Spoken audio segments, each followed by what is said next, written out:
So someone's done a bit of research here, which I dragged up. This is a Professor Alex Bryson, University College London, and John Forth from the National Institute of Economic and Social Research, which shows that school teachers saw a drop in median real earnings from £25 an hour in 2005 to £22 an hour in 2015. Police officers, same thing, £20 an hour to £18 an hour. Doctors, 38 to 30. Prison officers, 16 to 15. Nurses, 16 in 2005, down to, well, much lower, like whatever it said, 1.4% drop.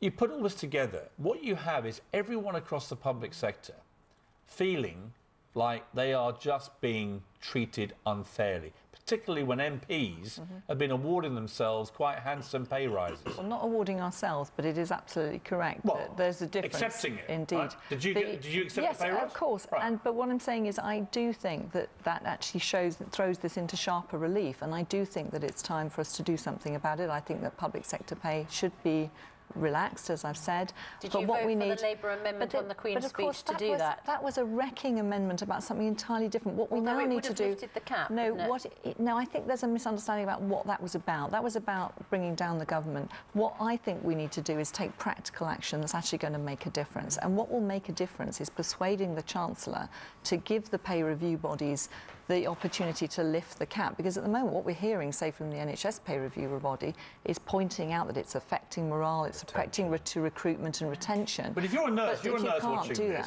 and you're thinking, why is Sarah Wollaston getting a nice big pay rise and I'm not? Exactly. And voting against what's the answer? The answer is that I need to take practical action to persuade my colleagues of the case for change. And I think that it will change, and I think that the argument now should move not on from if, but when, but also how we're going to fund it. You found £1 billion last week to bribe the DUP to form a tiny government, right? So again, nurses will be looking at this going, oh, where did that £1 billion come from? Absolutely. And so is that our money? And it is, but the point is it's all of our money, and what we now need to do is say, how are we going to fund this moving forward? And it's not just about public sector pay, it's the wider piece about funding our public services.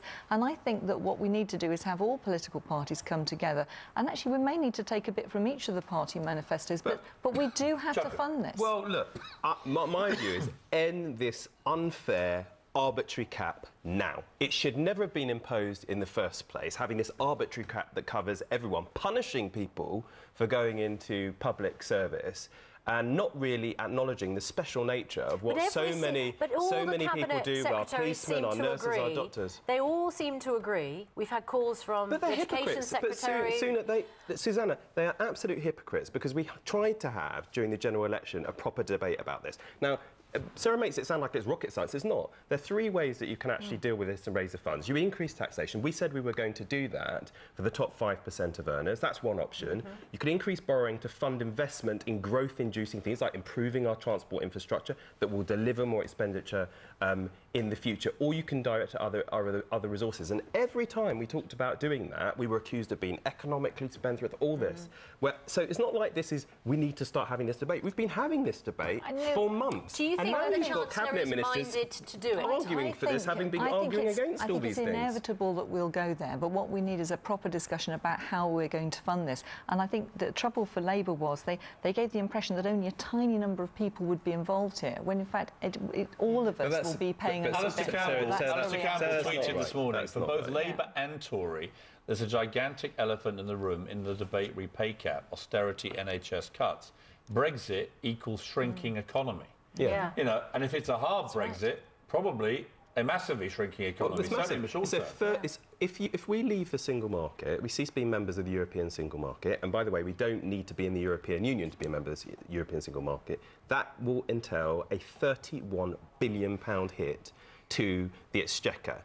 My contention is with this, and you're right to raise this issue about hard or soft Brexit. Basically, I see it as a job-destroying Brexit. If you go for a job-destroying Brexit, which is, of course, the government's intent on pursuing, then you cannot end austerity. If only we had £350 million a year coming back from leaving. Where is the that was- £350 million? It was a Dr. Sarah total Wollaston. lie and a knowing lie. Have you from the confronted Leave Boris campaign. Johnson Yes, about his Boris big red Johnson. bus, I Sarah? have I've spoken to what them does he say several about times about this?